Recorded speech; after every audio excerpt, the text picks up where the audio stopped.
everybody. Welcome back to Story Time with Pastor Tiffany. Tonight we have another installment of The Pirates Who Don't Do Anything with 3 pirates and a duck.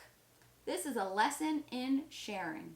When the 3 pirates and a duck come across a valuable sea treasure, it's every pirate for himself. So we're going to join the pirates who don't do anything as they learn that sharing with others can really save the day. Let's get started.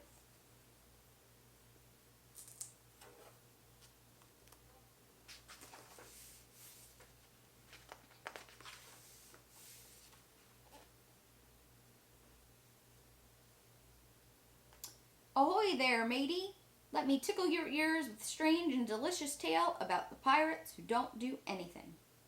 If you can believe it, these pirates hardly ever sailed anywhere. That's why they've never been to Greenland.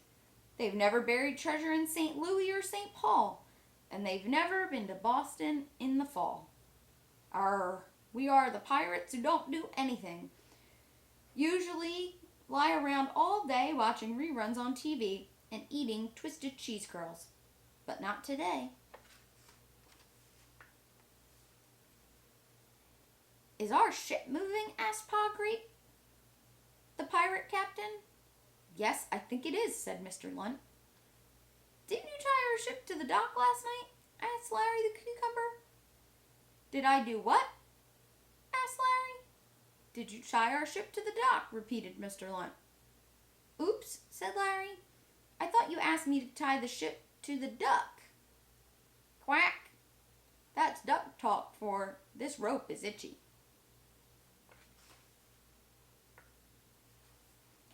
Shiver me timbers! During the night their ship had drifted out to sea. There was nothing but water all around, except for one thing far, far away. As the ship floated closer to this thing, Larry put a telescope to his eye. I don't see anything, Larry said. That's because you're wearing a pirate patch on both eyes, said Mr. Lunt. Ah, right. Good point, Larry admitted. Then he flipped up one of the patches and stared at the thing in the water. This thing was huge. But it wasn't a whale. It wasn't a giant squid. It wasn't even King Kong in a bathing suit. It was a giant cookie. There she blows, Larry shouted. Well, I'll be, said Pa Grape. It's Moby Chip, the largest chocolate chip cookie on the 7 seas. It's making me hungry, said Mr. Lunt. So the pirates harpooned the monster cookie and hauled it aboard the ship. But that's when the trouble started. I saw the cookie first, so it's mine, said Larry. But I'm the one who knew it was called Moby Chip, said Pa Grape, so it's mine. But I have the sweetest tooth on the chip, said Mr. Lunt, so it's mine. As you can see, matey, God had given them a good thing, a giant chocolate chip cookie. But these pirates did not want to share it. They began to fight over the cookie in the wackiest way, with dirty laundry. Pa Grape filled his cannon with unwashed pirate clothes. Take this, you dirty rats, he declared. Kaboom! Oh yeah, shouted Mr. Lunt. Take this. Kapow! That's nothing, yelled Larry.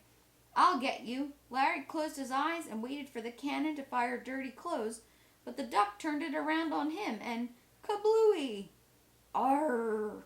Larry scowled. That's pirate talk for never trust a duck.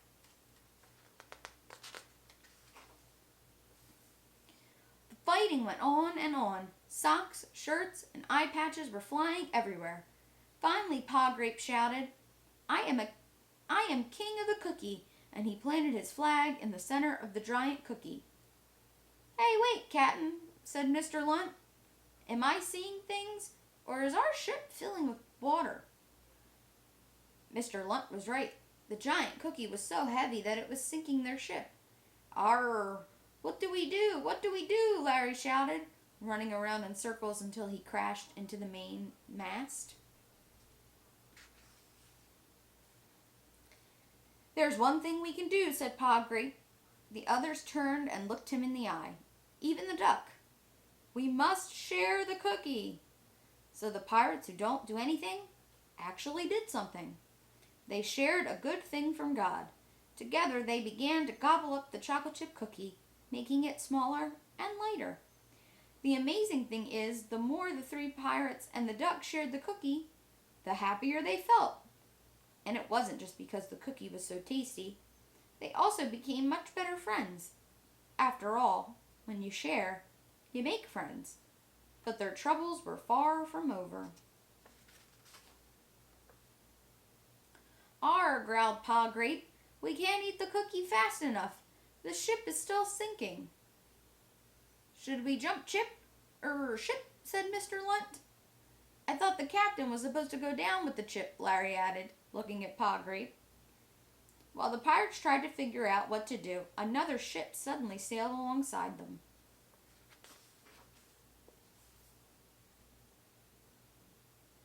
"Ahoy there, my good pirates," shouted the tall asparagus captain on the other ship. "Do you know how to get to Captain Cookie Island? We need to get there before our milk goes bad." "Why can't you just drink the milk?" asked Mr. Lunt. "Because we don't have cookies to dip in it," said the asparagus.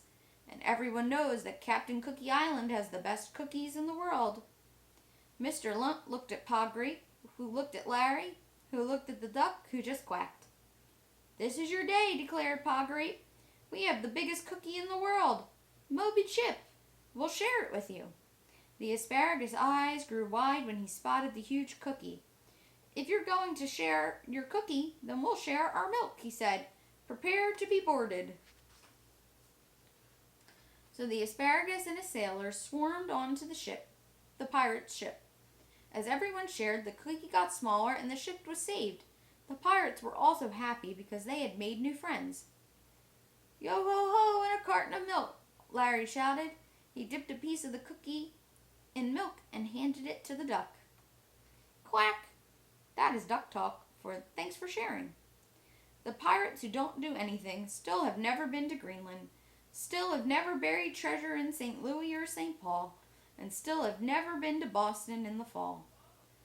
But at long last, not only had these pirates made a few new friends, but they had also learned to share, and that is the greatest treasure of all, matey. So come with us. The Lord will give us good things, and will share them with you. Numbers 10:32. Thanks for joining us again for story time, and we hope to see you next week.